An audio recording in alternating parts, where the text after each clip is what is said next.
नमस्कार, स्वागत छ यहाँहरूलाई नेपाल अनलाइन स्कुलको युट्युब च्यानलमा। आज हामी कक्षा 10 को स्वास्थ्य, जनसङ्ख्या र वातावरण शिक्षा भन्ने जुन विषय छ त्यो विषय अन्तर्गत रहेको इकाइ 4 मा पर्ने नेपालको जनसाङ्ख्यिक स्थिति र वातावरणमा रहेको विगतमा एससीमा सोधिएको प्रश्नहरू, त्यसैगरी विगतमा एसएलसीमा सोधेका प्रश्नहरू र सोध्न सक्ने सम्भावित प्रश्नहरू हामीले यो भिडियोमा लिएर आएका छौँ। र विशेष गरेर आज हामी लामो उत्तर जुन चाहिँ 7 अङ्कमा सोध्ने गर्छ त्यसको बारेमा चर्चा गर्छौँ। इकाइ 4 मा रहेको नेपालको जनसाङ्ख्यिक स्थिति र वातावरणबाट सोध्ने, एससीमा सोधिराख्ने र सोध्न सक्ने 7 अङ्कको जुन प्रश्नहरू छ र त्यसको उत्तरहरू हामीले यो भिडियोमा लिएर आएका छौँ। र तपाईहरुले योभन्दा अगाडिका भिडियोहरूमा इकाइ 3 सम्मका सबै कुराहरू हेरिसक्नु भएको छ। अति छोटो प्रश्न उत्तर, त्यसैगरी छोटो प्रश्न उत्तर र लामो प्रश्न उत्तर, त्यो सबै हेरिसक्नु भएको छ। यदि हेर्नु भएको छैन भने नेपाल अनलाइन स्कुलको युट्युब च्यानलमा गएर स्वास्थ्य, जनसङ्ख्या र वातावरण शिक्षा कक्षा 10 टाइप गरेर यहाँभन्दा अगाडिका सबै भिडियोहरू हेर्न सक्नुहुन्छ है त। ल, विशेष गरेर यो भिडियो चाहिँ हामीले एससी को तयारी गरिरहनु भएका भाइ बहिनीहरू, विद्यार्थीहरूको लागि लिएर आएका छौँ। र तपाईहरुले यो भिडियोलाई नछुटाइकन सबै भिडियोहरू हेर्नुभयो भने पक्कै पनि तपाईहरुले एससीमा सबैभन्दा राम्रो गर्न सक्नुहुन्छ। ल, अब यो कुरापछि अर्को एउटा महत्त्वपूर्ण कुरा भनेको मैले यहाँ जुन कुराहरू गराइरहेको छु भाइ बहिनीहरू, यहाँ प्रश्नको उत्तरमा सबै प्रश्नको उत्तर मैले लेखाइरहेको छैन, किनभने त्यो गर्दा भिडियो एकदमै लामो हुन्छ र तपाईहरुलाई हेर्न पनि अप्ठ्यारो हुने हुनाले मैले यसलाई छोटकरीमा मुख्य मुद्दाहरू लेखाइरहेको छु र अरू कुराहरूलाई व्याख्या गरिरहेको छु, ताकि तपाईहरुलाई सुन्न पनि सजिलो होस्, हेर्न पनि सजिलो होस् भनेर। र तपाईहरुले एउटा कुरा के गर्नुहोस् भने यहाँ जुन कुराहरू तपाईले हेर्नुभएको छ, पढ्नुभएको छ, सुन्नुभएको छ, त्यसलाई चाहिँ त्यसको मुख्य मुद्दाहरूलाई याद गर्नुहोस् र त्यसलाई आफ्नै मौलिक उत्तरमा चाहिँ त्यसलाई लेख्ने प्रयास गर्नुहोस् एससीको परीक्षामा। त्यो गर्नुभयो भने तपाईहरुले सबैभन्दा राम्रो अङ्क प्राप्त गर्नुहुन्छ, किनभने एससीमा पनि तपाईहरुलाई त्यस्तै खालको उत्तर लेखोस् भन्ने चाहना गरिएको हुन्छ र तपाईहरुले आफ्नो मौलिक रूपमा उत्तरहरूलाई लेख्नुभयो भने त्यस्तो उत्तरहरूलाई बढी प्राथमिकता दिइन्छ र त्यही अनुसार तपाईको अङ्क पनि बढी प्राप्त हुन्छ। ल, त्यति कुरा तपाईहरुले ख्याल गर्नु होला है। र म चाहिँ यहाँ विशेष गरेर मुख्य कुराहरू लेखाइदिन्छु र बाँकी कुराहरूलाई म व्याख्या गर्छु। त्यो कुरालाई राम्रोसँग ध्यानपूर्वक तपाईहरुले सुन्नुभयो भने पक्कै पनि तपाईहरुले राम्रो अङ्क एससीमा प्राप्त गर्न सक्नुहुन्छ। र यहाँ जे सुन्नुहुन्छ, जे बुझ्नुहुन्छ त्यही कुरालाई आफ्नो भाषामा मिलाएर लेख्न सक्नुभयो भने तपाईहरुले पक्कै पनि राम्रो अङ्क प्राप्त गर्न सक्नुहुन्छ है त। ल, अब हामी हाम्रो प्रश्नतिर जाउँ। हाम्रो प्रश्नमा के छ भन्दाखेरि पहिलो प्रश्न भनेको पहाडी प्रदेश र तराई प्रदेशको पारिस्थितिक प्रणालीमा देखिने भिन्नताको तुलनात्मक तालिका तयार पार्नुहोस् भनेको छ। अथवा अर्को यसैलाई के गरी नि सोध्न सकिने रहेछ भन्दाखेरि पहाडी प्रदेश र तराई प्रदेशको जैविक पक्षबीच तुलना गर्नुहोस् भनेको रहेछ। ल, अब यो पारिस्थितिक प्रणालीभित्र नै सबै चिज आउँछ, जैविक पक्ष, त्यसैगरी भौतिक पक्ष, त्यस्तै गरी सामाजिक एवं सांस्कृतिक पक्ष र आर्थिक पक्ष, सबै कुरा जैविक पक्ष यो पारिस्थितिक प्रणालीभित्रै आउँछ। त्यो हुँदाखेरि एकदम सजिलो छ, केही गाह्रो छैन। र तपाईहरुले अब पहाडी प्रदेश र तराई प्रदेशको पारिस्थितिक प्रणालीको चाहिँ तुलना गर्नु पर्यो, त्यसलाई चाहिँ एउटा तालिकामा देखा भनेर भनेको छ। ल, यो चाहिँ 75 सालको एससीमा सोधेको प्रश्न है, एकदम सहज छ, केही गाह्रो छैन। ल, अब हामी यसको उत्तर लेखौँ। ल, यसलाई पहिला तालिका बनाऊँ है त, एकदम सहज छ, केही गाह्रो छैन। हामीलाई उत्तरमा यसरी लेख्न सकिन्छ। अब हामीले तालिकामा देखा भनेको छ पहाडी प्रदेश र तराई प्रदेशको जैविक विविधता अथवा जैविक पक्ष एउटा प्रश्नमा त्यसरी सोधेको छ भने अर्को प्रश्नमा पारिस्थितिक प्रणाली तुलना गर भनेको छ। ल, सबैभन्दा सजिलो र राम्रो भनेको सबैलाई समेट्ने भनेको पारिस्थितिक प्रणालीले नै सबैलाई समेट्छ। त्यसैले हामी पारिस्थितिक प्रणालीकै बारेमा लेखौँ है त। ल, पारिस्थितिक प्रणाली।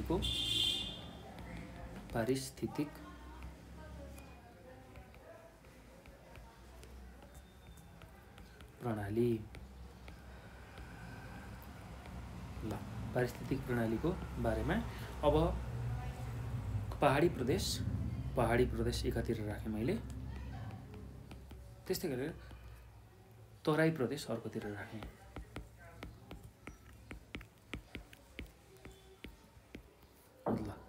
पहाडी प्रदेश र तराई प्रदेश। ल एकदम सहज छ, केही छैन। ल अब पहाडी प्रदेश भन्ने बित्तिकै अब पहिला त कहाँबाट सुरु हुन्छ, पहाडी प्रदेश कतिबाट सुरु हुन्छ र तराई प्रदेश कतिबाट सुरु हुन्छ, त्यसलाई नै मुख्य बुँदाको रूपमा लेखौँ है त। ल पहाडी प्रदेश भनेको अब हिमाली प्रदेश र तराई प्रदेशको बिचको भाग भनेर हामी बुझ्न सक्छौँ र करिब समुद्र सतहबाट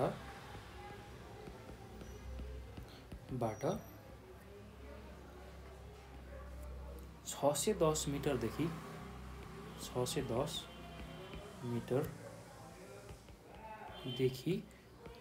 4877 मिटरसम्मको उचाइमा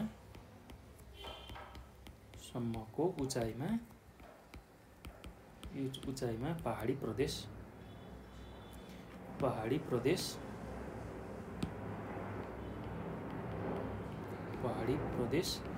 अवस्थित छ भनेर तपाईहरुले पहिलो बुँदा लेख्न सक्नुहुन्छ। अवस्थित छ भनेर लेख्न सक्नुहुन्छ। त्यस्तै अब तराई प्रदेशमा करिब समुद्र सतहबाट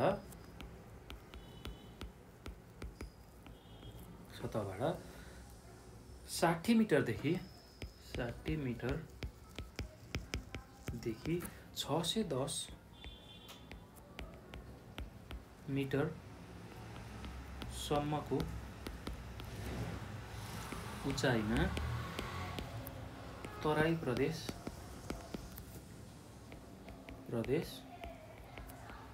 अवस्थित छ भनेर तपाईहरुले लेख्न सक्नुहुन्छ है त।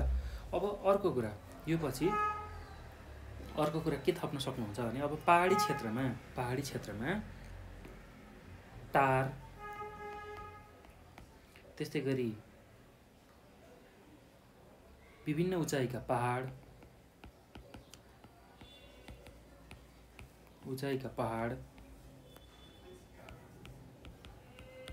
त्यस्तै गरेर उपत्यका तथा बेसी सहरहरू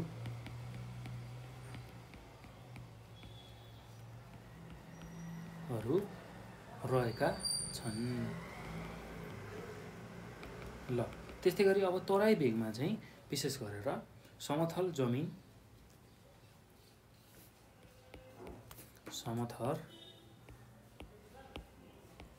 जमिनहरू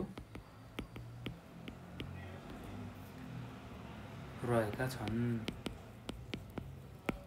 ल यो कुरा हामीले छुटाउनु भएन है। अब अर्को कुरा पहाडी प्रदेशमा के कुरा थप्न सकिन्छ भने यसमा अब विभिन्न किसिमका जुन वन्यजन्तु, त्यस्तै गरेर चराचुरुङ्गी र बोटबिरुवाहरू पाइन्छन्। ल अब यसमा कस्तो खालको वनजङ्गल पाइन्छ भने कतै पातलो कतै घना वनजङ्गल पाइन्छ भने तराई क्षेत्रमा पनि त्यस्तै खालको वनजङ्गल पाइन्छ। ल त्यो कुरा हामीले लेख्न पर्ने हुन्छ। र अब यसको मौसम भनेको कस्तो खालको मौसम हुन्छ त पहाडी प्रदेशमा, त्यो कुरा हामीले लेख्न सक्छौँ है त।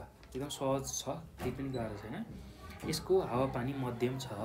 ल हावापानी मध्यम छ भनेर लेख्न सकिन्छ। यसको हावापानी चाहिँ तराई प्रदेशको हावापानी कस्तो छ भन्दा उष्ण एवं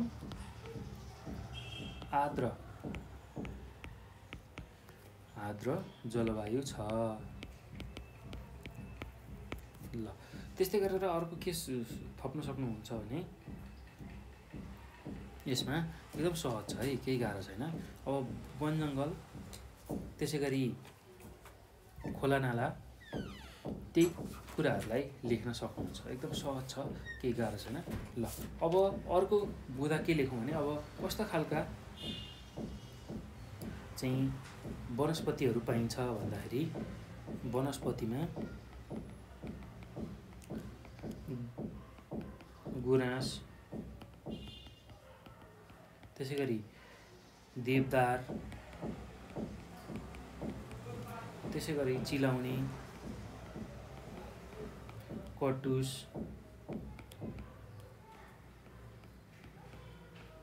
उत्तिस, आदि। ल यस्ता खालका वनस्पति पाइने रहेछन् र अथवा बोट बिरुवा अथवा वनस्पति यस्तो खालको पाइने रहेछ। र यतापट्टि तराई प्रदेशमा कस्ता खालका वनस्पति पाइन्छ भन्दाखेरि साल, सिसौ, खयर, बाँस,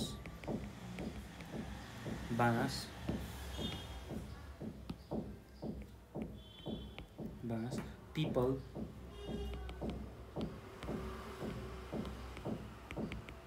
आदि। ल यस्ता खालका चाहिँ वनस्पति पाइने रहेछ। अब यहाँको मुख्य पहाडी प्रदेशको मुख्य पेशा भनेको पशुपालन र कृषि कार्य लगायत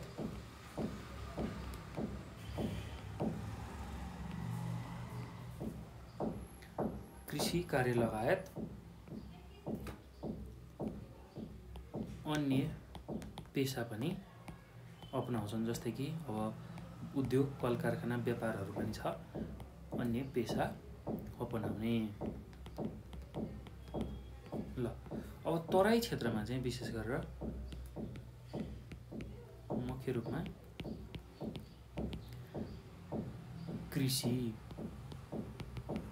धान खेतीहरू, सबै खेतीहरू चाहिँ मुख्य रूपमा कृषि पेशा रहेको हुन्छ।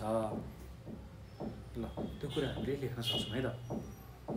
अब अर्को कुरा भनेको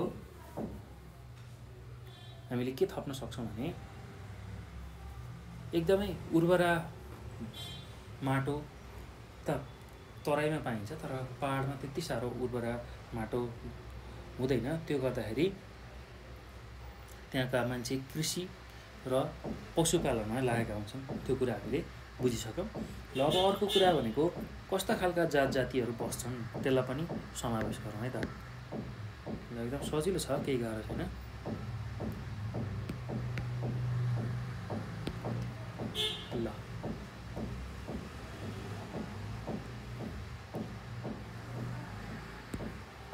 ल अब अर्को के कुरा थप्न सकिन्छ भने बाहुन, पहाडी क्षेत्रमा बाहुन, क्षेत्री, मगर, गुरुङ, नेवार, राई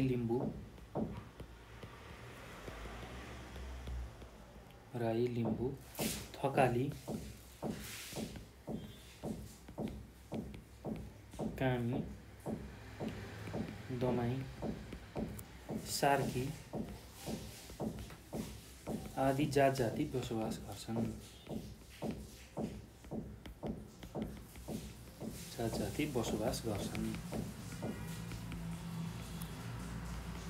ल यही कुरा लेख्न सक्नुहुन्छ।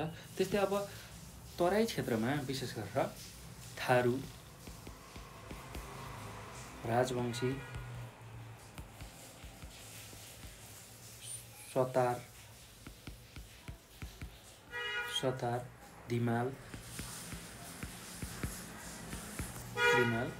आदि जात जाति बसोबास गर्छन्। ल यही कुरा तपाईँहरूले लेख्न सक्नुहुन्छ है त। एकदम सहज छ, केही गाह्रो छैन। ल अब जुन पहाडी प्रदेश छ त्यसमा जनसङ्ख्याको चाप कम छ।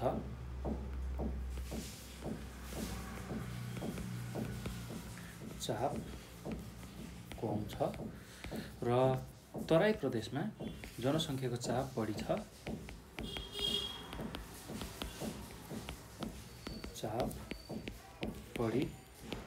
भनेर लेख्न सक्नुहुन्छ है त। अनि त्यस्तै अब जुन शिक्षा, सञ्चार, यातायातका आधुनिक जुन सुविधाहरू छ तुलनात्मक रूपमा कम छ तराई क्षेत्रभन्दा। ल शिक्षा,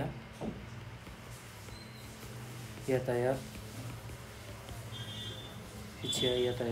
सञ्चार जस्ता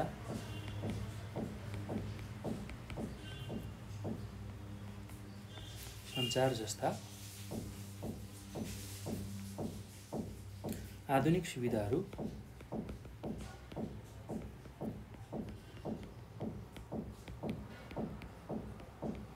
तुलनात्मक रूपमा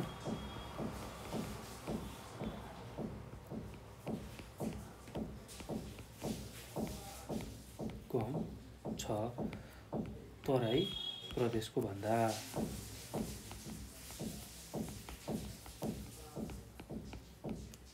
ल अब त्यस्तै गरेर तराई प्रदेशमा चाहिँ ठ्याक्क पहाडी प्रदेशभन्दा अलिकति बढी तुलनात्मक रूपमा अलिकति बढी पाउँछौँ है त। तराई प्रदेशमा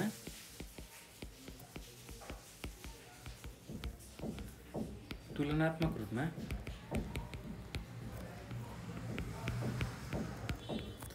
रूपमा स्वास्थ्य, शिक्षा, यातायात, सञ्चार जस्ता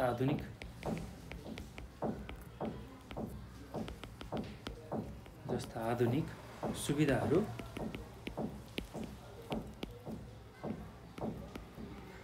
तुलनात्मक रूपमा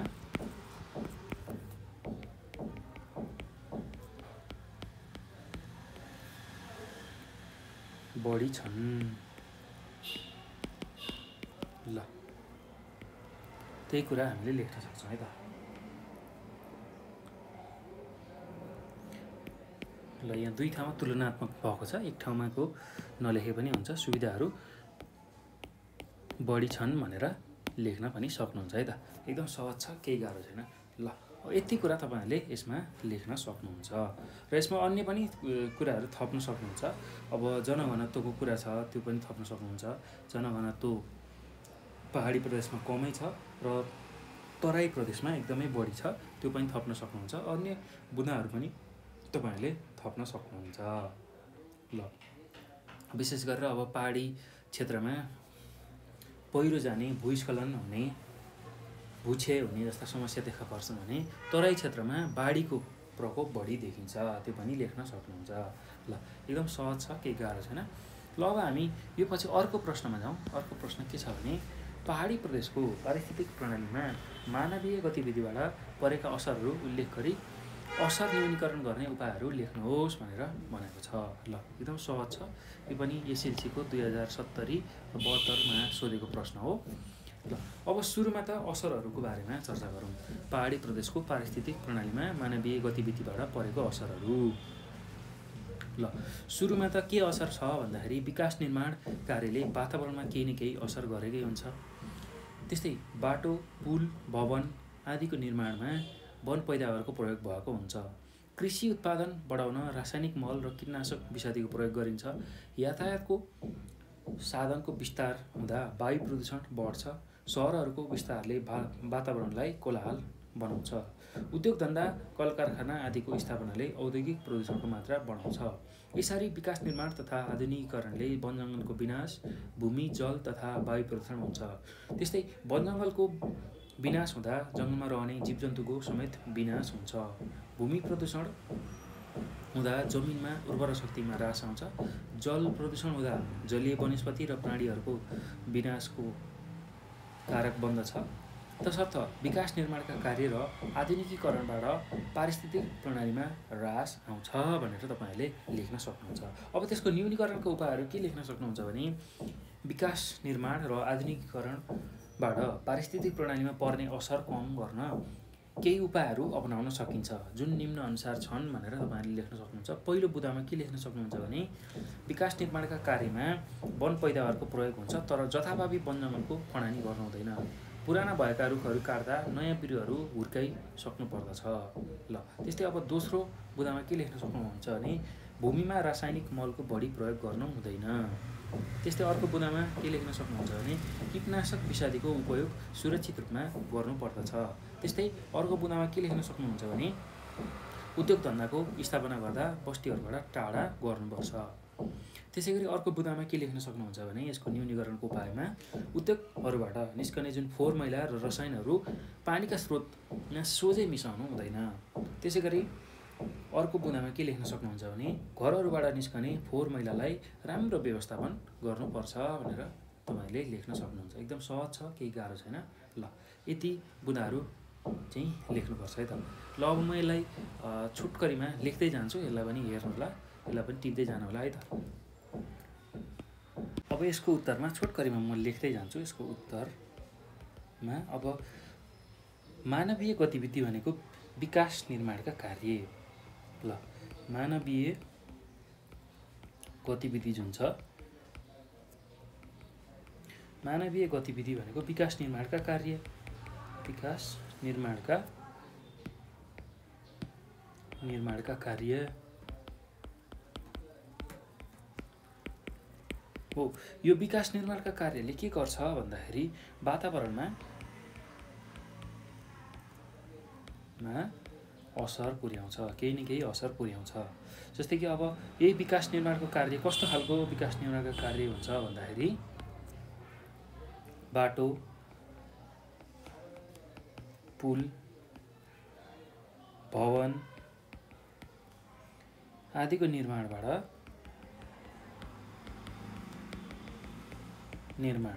हो। यो निर्माणबाट के फरक पर्छ भन्दाखेरि यसले चाहिँ वन पैदावारको प्रयोग हुन्छ र यो प्रयोग कसरी गरिन्छ, यो प्रयोग गर्दाखेरि चाहिँ के हुन्छ भन्दाखेरि वन जङ्गलको विनाश हुन्छ। वन जङ्गलको विनाश हुन्छ, त्यो कुरा हामीले बुझ्नुपर्छ है त। अब रासायनिक मल र कीटनाशक औषधि चाहिँ कृषि उत्पादन बढाउनको लागि प्रयोग हुन्छ। कृषि उत्पादनको लागि उत्पादनमा के हुन्छ, रासायनिक मल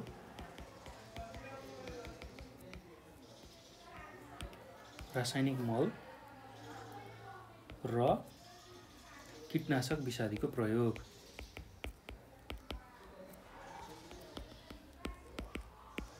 हुन्छ। यसले के गर्छ भन्दा अन्ततः वातावरण प्रदूषण गराउँछ, जमिन प्रदूषण गराउँछ, वायु प्रदूषण गराउँछ हो। यो कुरा हामीले बुझ्नुपर्छ है त। त्यस्तै अब यातायातको साधनले वायु प्रदूषण गराउँछ, यातायातको साधनले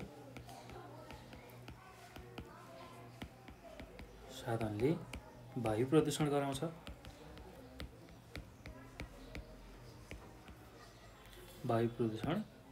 गराउँछ। ल यो कुरा तपाईले लेख्न छुटाउनु भएन है। त्यस्तै उद्योग कल कारखानाले औद्योगिक प्रदूषण बढाउँछ। उद्योग कल कारखानाले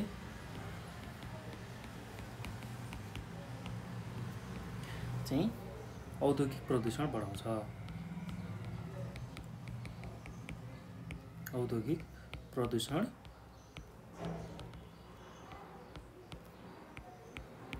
बढाउँछ। ल यो कुरा लेख्न सक्नुहुन्छ है त।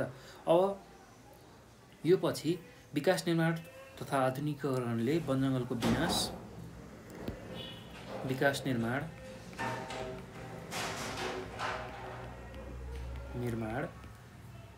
तथा आधुनिकीकरणले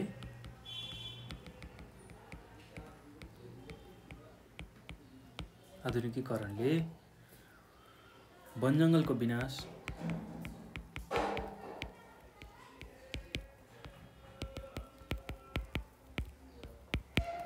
विनाश, भूमि, जल तथा वायु प्रदूषण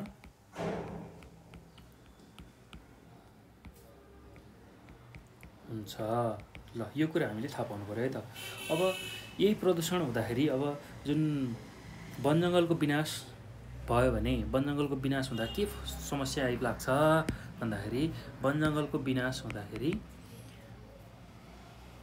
जीव जन्तुको विनाश हुन्छ। त्यस्तै भूमि प्रदूषण हुँदाखेरि माटोको उर्वरा शक्तिमा ह्रास आउँछ।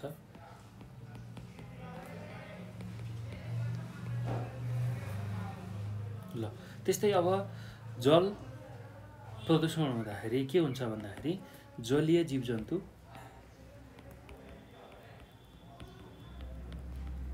विनाश हुन्छन्।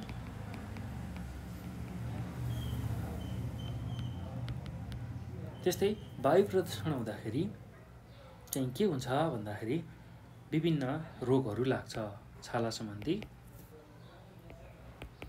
फोक्सो सम्बन्धी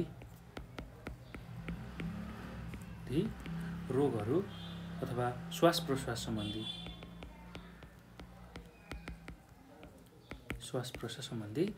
रोग लाग्छ। ल यति कुरा चाहिँ तपाईहरुले थाहा पाउनु पर्यो है त। यो चाहिँ असरहरू है, असरहरू तपाईहरुले यसमा नझुक्किनु होला। यो असरहरू हुन्। के को असर भन्दाखेरि पहाडी प्रदेशको जुन पारिस्थितिक प्रणालीमा मानवीय गतिविधिबाट परेका असरहरू। ल अब यसलाई न्यूनीकरण गर्ने उपाय पनि हामीसँग छ। अब यसकै बारेमा चर्चा गरौँ है त। ल यसको न्यूनीकरणका उपायहरू।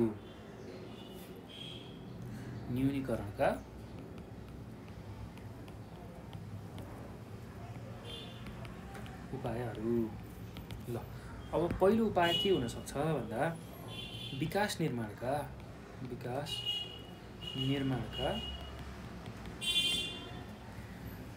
कार्यमा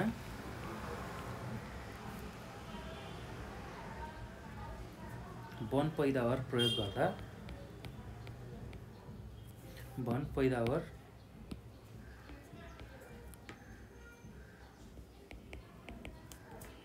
प्रयोग गर्दा जथाभावी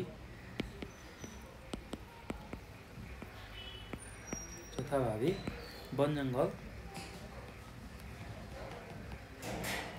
फडानी गर्नु हुँदैन र नयाँ बोट बिरुवा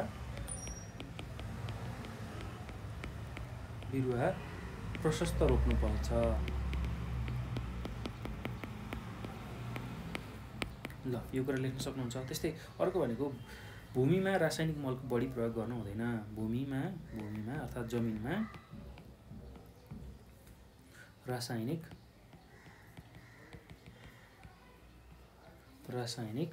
मलको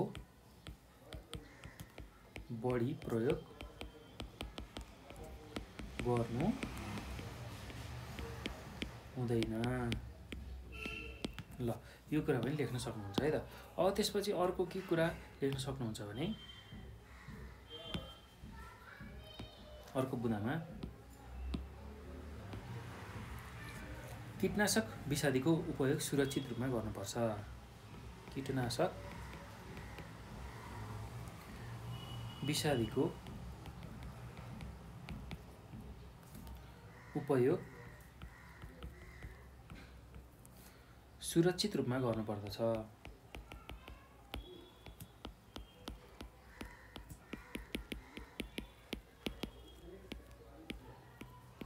ल त्यस्तै गरेर अर्को बुँदामा अर्को न्यूनीकरणको उपायमा के गर्न सकिन्छ भने उद्योग धन्दाको स्थापना गर्दा बस्तीहरूबाट टाढा गर्नुपर्दछ।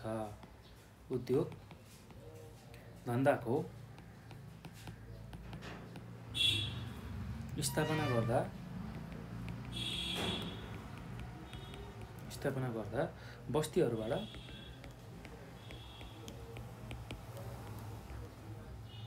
टाढा गर्नुपर्दछ। त्यस्तै अर्को के उपाय गर्न सकिन्छ भन्दाखेरि घरहरूबाट निस्कने घर तथा उद्योगबाट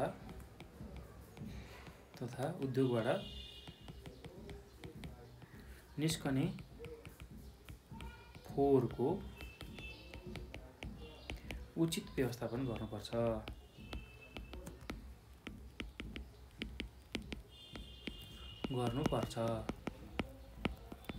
र अर्को बुँदामा के लेख्न सक्नुहुन्छ भने उद्योगहरूबाट निस्कने फोहोर मैला रसायनहरूको हरूलाई सिधै पानीका स्रोतमा मिसाउनु हुँदैन। उद्योगहरूबाट निस्कने फोहोर मैला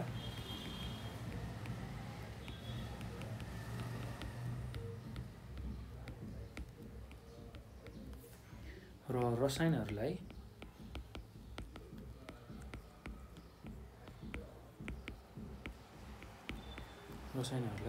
पानीका स्रोतहरूमा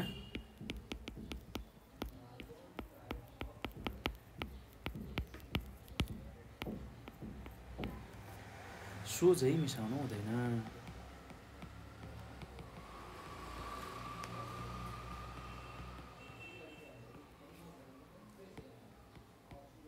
ल यति कुराहरू गर्नुपर्छ है त। न्यूनीकरण गर्न, मानवीय गतिविधिबाट जुन पारिस्थितिक प्रणालीमा असर परेको छ पहाडी क्षेत्रको, त्यसलाई न्यूनीकरण गर्न यी बुदाहरू हामीले अवलम्बन गर्नुपर्छ। ल यति कुरा तपाईँहरूले लेख्न सक्नुहुन्छ। अब हामी अर्को प्रश्नमा जाउँ। अर्को प्रश्नमा के छ भन्दाखेरि एसएलसीकै 2072 सालमा सोधेको प्रश्न के छ भने विकास निर्माण र आधुनिकताले तराई प्रदेशको पारिस्थितिक प्रणालीमा असर पुर्याइरहेको छ, यस भनाइलाई पुष्टि गर्ने आधारहरू प्रस्तुत गर्नुहोस्।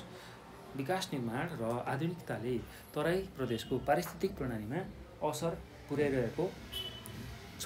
अब यो भनाइलाई पुष्टि गर्ने आधारहरू पेश गर्नु पर्यो है त हामीले। एकदम सहज छ, केही गाह्रो छैन। ल अब यसको उत्तर म तपाईँहरूलाई सुरुमा भन्छु, त्यसलाई ध्यानपूर्वक सुन्नु होला र बुदागत रूपमा मुख्य बुदाहरूलाई म एकदम छोटकरीमा लेखाउने पनि छु है त। ल मानिसको गतिविधि तथा विकास निर्माण कार्यले वातावरणमा केही न केही असर गरेकै हुन्छ। मानिसको गतिविधि तथा विकास निर्माणका कार्यले वातावरणमा केही न केही असर गरेकै हुन्छ। बाटो, पुल, भवन आदिको निर्माण गर्दा वन पैदावार प्रयोग भएको हुन्छ। कृषि उत्पादन बढाउन रासायनिक मल र कीटनाशक विषादीको प्रयोग गरिन्छ। यातायातको साधनको विस्तार हुँदा प्रदूषण बढ्छ, जुन चाहिँ वायु प्रदूषण हो त्यो बढ्छ। तसर्थ विकास निर्माणका कार्यबाट पारिस्थितिक प्रणालीमा ह्रास आउँछ। मानवीय गतिविधि र विकास निर्माण कार्यबाट तराई प्रदेशको पारिस्थितिक प्रणालीमा पनि असर पर्न थालेको छ। यसका केही प्रमुख असरहरू निम्न अनुसार छन् भनेर हामीले लेख्न सक्छौँ। अब पहिलो असर के छ भन्दा तराई प्रदेशमा मानिसहरू पनि कृषि र वनजङ्गलबाट प्राप्त वस्तुहरूमा निर्भर छन्, त्यो कुरा हामीलाई थाहा छ है त। अब यस प्रदेशको भूमि उर्वर भए पनि जनसङ्ख्या वृद्धिले गर्दा वनजङ्गलको फडानी गरी कृषि भूमिको थप विस्तार गर्ने गरिन्छ। खेतीयोग्य जमिन बनाउन र बसोबास गर्नेमा नजिकको वनजङ्गल मासिने बढी सम्भावना हुन्छ। ल यो पहिलो बुदा लेख्न सक्नुहुन्छ है त। त्यस्तै गरेर अर्को कुरा भनेको यातायातको विकासका लागि सडक निर्माण, सिँचाइका लागि कुलो निर्माण गर्दा वनजङ्गलको विनाश हुने सम्भावना हुन्छ, जसले गर्दा त्यहाँका पशुपन्छी, बोटबिरुवा आदिको पनि विनाश भइरहेको छ। ल त्यस्तै अर्को बुदामा के लेख्न सक्नुहुन्छ भने उद्योगहरूबाट निस्कने जुन फोहोर मैला, धुलो, धुवाँ, रसायन जस्ता दूषित पदार्थले वातावरणलाई नै प्रदूषित पार्दै गएको छ। त्यस्तै अर्को कुरा भनेको अर्को बुदामा पैदावार बढाउनका लागि भूमिमा रासायनिक मलको बढी प्रयोग गरिन्छ, जसले गर्दा जमिनको उर्वरा शक्तिमा ह्रास भई वातावरण पनि प्रदूषित हुन्छ।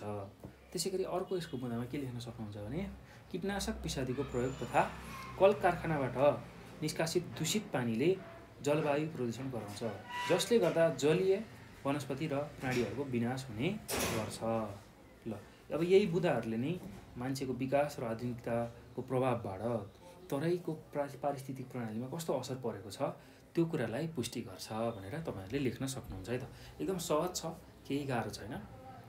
ल अब यसलाई थोरै म लेखिदिन्छु, थोरै बुदागत रूपमा एकदम छोटकरीमा तपाईँहरूलाई सजिलो होस् पढ्नको लागि, हेर्नको लागि भनेर। ल अब विकास निर्माण र आधुनिकताले तराई प्रदेशको पारिस्थितिक प्रणालीमा असर पुर्याएको छ, त्यो हामीलाई थाहा नै छ। र मान्छेको गतिविधि, विकास निर्माण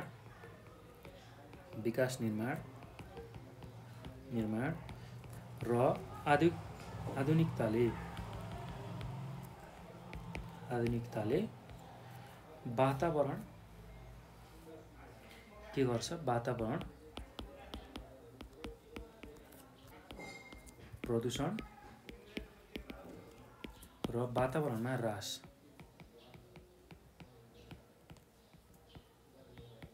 ह्रास ल्याएको छ। त्यो कुरा हामीलाई थाहा हुनुपर्छ है त। अब बाटोघाटो अथवा विकास निर्माण गर्दाखेरि विकास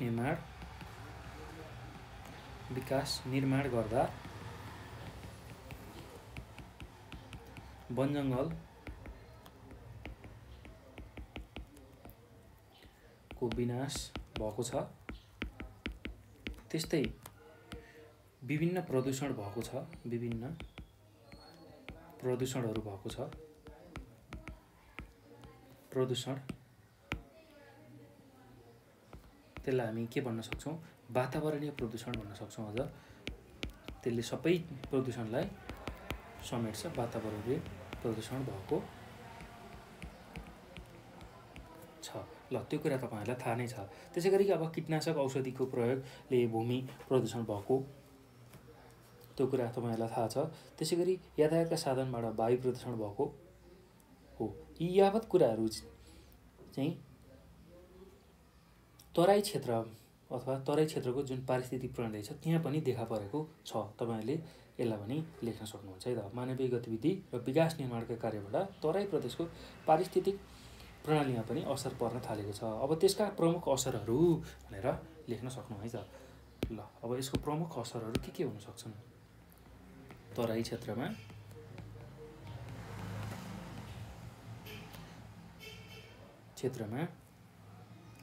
पारिस्थितिक प्रणालीमा परेका तराई क्षेत्रको भन्दा अझ राम्रो हुन्छ है। तराई क्षेत्रको पारिस्थितिक प्रणालीमा परेका असरहरू। ल अब पहिलो असर के छ भन्दाखेरि पहिलो असर भनेको तराई प्रदेशका मानिस पनि कृषि र वनजङ्गलमा निर्भर छन्। कृषि र वनजङ्गलबाट प्राप्त वस्तुमा निर्भर छन्। अब यस प्रदेशको भूमि उर्वर भए तापनि जनसङ्ख्या वृद्धिले गर्दा वनजङ्गलको फडानी गरी कृषि भूमिको थप विस्तार गर्ने गरिन्छ। खेतीयोग्य जमिन बनाउन र बसोबासको न्यूनमा नजिकको वनजङ्गल मासिने सम्भावना छ। ल हेर्नुस् त, खेतीयोग्य जमिन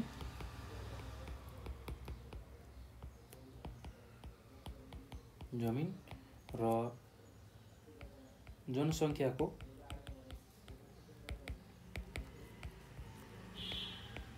चाप र आवश्यकता पूर्ति गर्न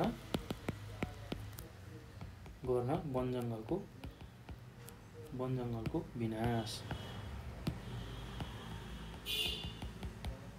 ल वनजङ्गलको विनाश भएको पाउँछौँ। त्यस्तै अर्को भनेको यातायातको विकासका लागि सडक निर्माण, सिँचाइका लागि कुलो निर्माण गर्दा पनि वनजङ्गल विनाश हुने सम्भावना छ। ल हेर्नुस् त, बाटोघाटो र कुलो निर्माण गर्दा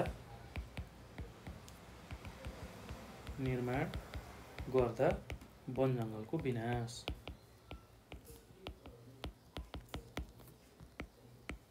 भएको हामीले पाउँछौँ। ल यसलाई मैले छोटकरीमा यसरी लेखेँ। ल अर्को के छ भन्दै उद्योगहरूबाट निष्कासन गरिएको फोहोर मैला, धुलो, धुवाँ, रसायन जस्ता दूषित पदार्थले वातावरणलाई प्रदूषित गर्दै आएको छ। ल उद्योगबाट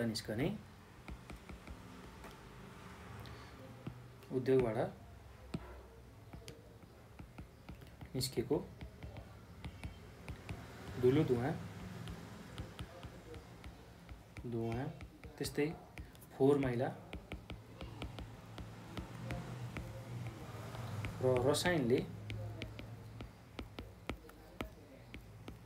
वातावरण प्रदूषण गराएको छ।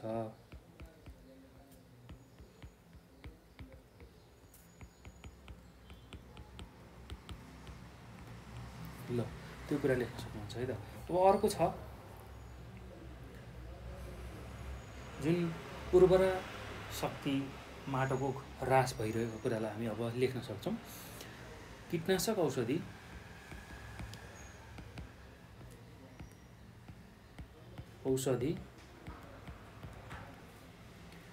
र रासायनिक मलले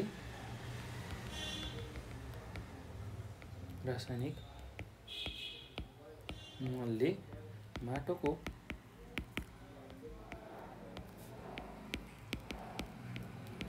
उर्वरा शक्तिमा ह्रास ल्याइरहेको छ।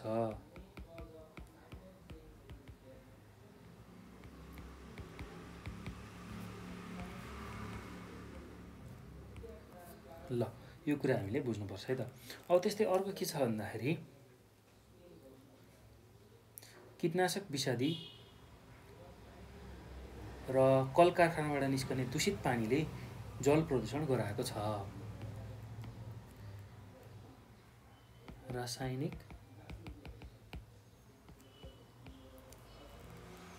तरल फोहोरले पानी प्रदूषण गराइरहेको छ।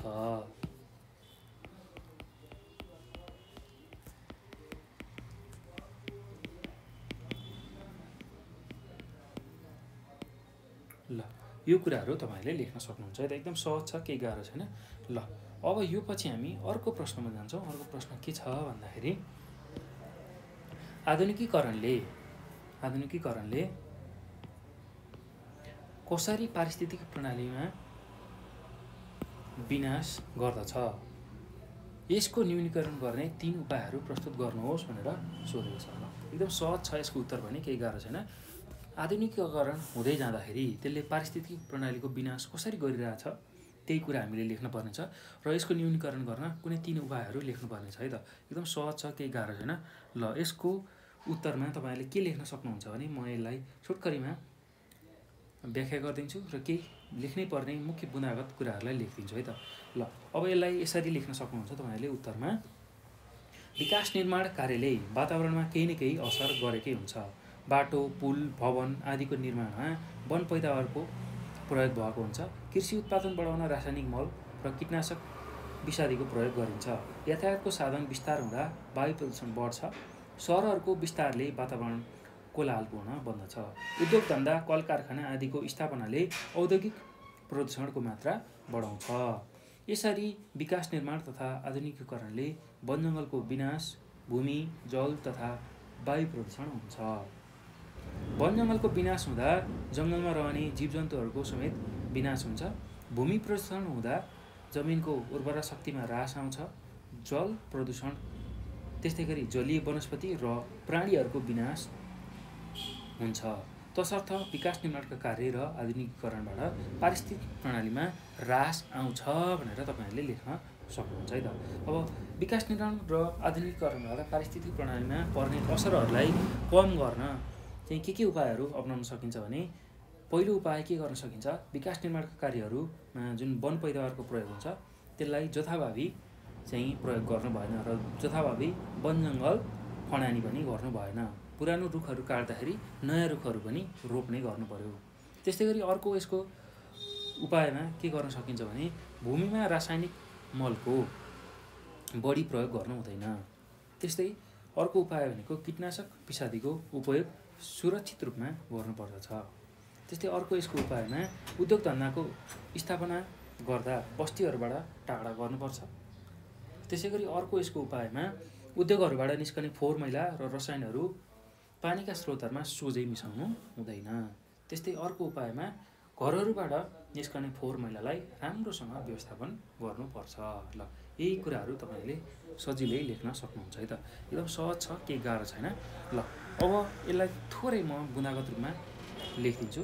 ल आधुनिकीकरणले कसरी पारिस्थितिकी प्रणालीमा चाहिँ विनाश पुर्याएको छ भनेर भनेको छ। आधुनिकीकरण भनेको अब आधुनिकीकरण हुँदाखेरि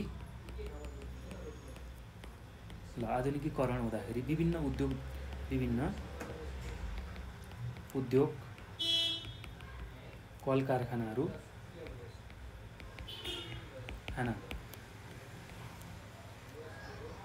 चाहिँ स्थापना भएको छ। त्यस्तै अर्को आधुनिकीकरणमा सहरहरूको विस्तार भएको छ। सहरहरूको विस्तार र अर्को भनेको विकास निर्माणका कार्यहरू तीव्र रूपमा भइरहेका छन्। विकास निर्माणका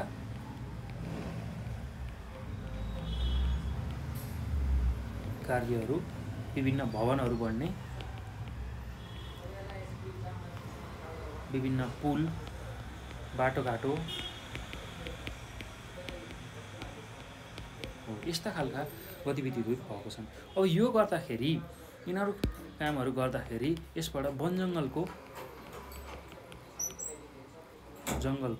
विनाश भएको छ। वनजङ्गलको विनाश भएको छ।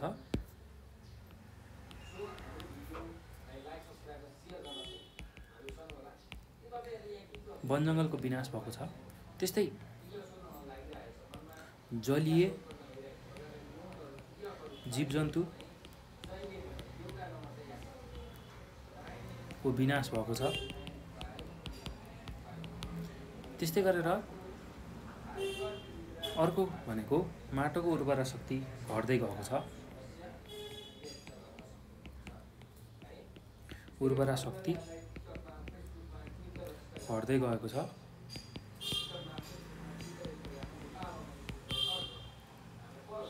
त्यस्तै गरेर जुन विकास निर्माणका कार्यहरू भएको छन् त्यसले चाहिँ सम्पूर्ण जुन वातावरण छ, वातावरण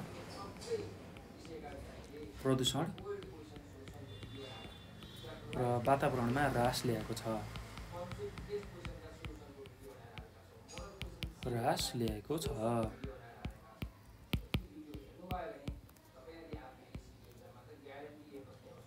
ल यति कुराहरू हामीले सम्झनु पर्यो है त। यी आधुनिकीकरण हुँदा विभिन्न उद्योग कल कारखाना स्थापना भएको छ, सहरहरूको विस्तार भएको छ, विकास निर्माणका कार्य, भवन, पुल, बाटोहरू निर्माण भएको र त्यसले चाहिँ के परिणाम ल्याएछ? के परिणाम ल्यायो भन्दाखेरि वनजङ्गलको विनाश भएको छ, जलीय जीवजन्तुको विनाश भएको छ, माटोको उर्वरा शक्ति घट्दै गएको, वातावरण प्रदूषण र वातावरणमा ह्रास आएको छ। ल अब यही कुराहरूको असर जुन छ, यो असरहरूलाई कसरी कम गर्ने भन्ने कुरा अब हामी बुझ्न सक्छौँ। ल सम्पूर्णमा अब समग्रमा भन्नु पर्दाखेरि विकास निर्माण र आधुनिकीकरणले पारिस्थितिक प्रणालीमै ह्रास ल्याएको छ। विकास निर्माणका कार्य र विकास निर्माणका कार्य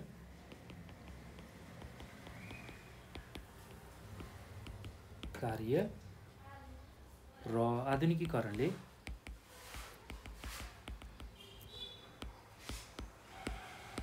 आधुनिकीकरणले पारिस्थितिक प्रणालीमै ह्रास ल्याएको छ। पारिस्थितिक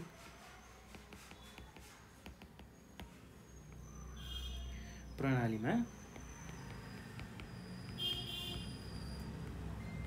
ह्रास ल्याएको छ।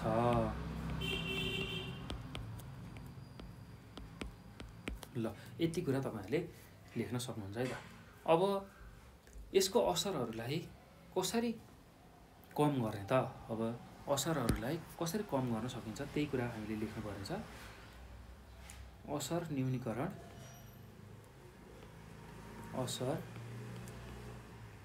न्यूनीकरण गर्ने उपायहरू। ल अब पहिलो उपाय के गर्न सकिन्छ भन्दाखेरि विकास निर्माणका कार्य गर्दा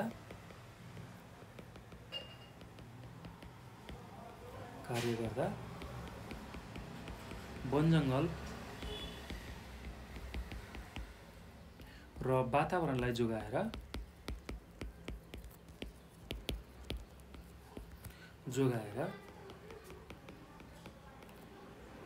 गर्ने। ल त्यस्तै अर्को के गर्न सकिन्छ भन्दा भूमिमा रासायनिक मल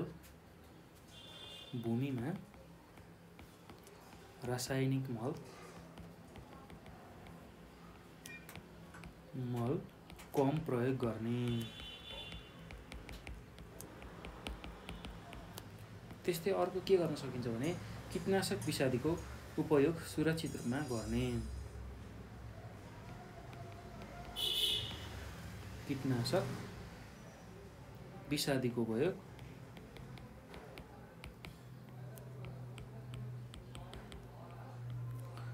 सुरक्षित रूपमा गर्ने, सुरक्षित र थोरै मात्रामा गर्ने।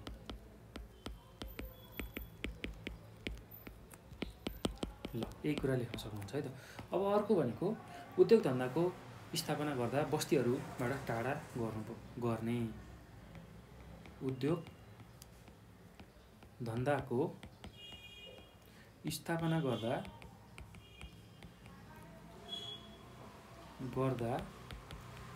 बस्तीहरूबाट टाढा गर्ने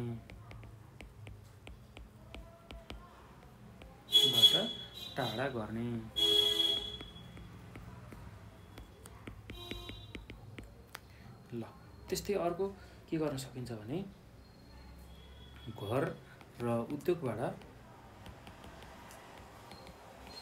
निस्कने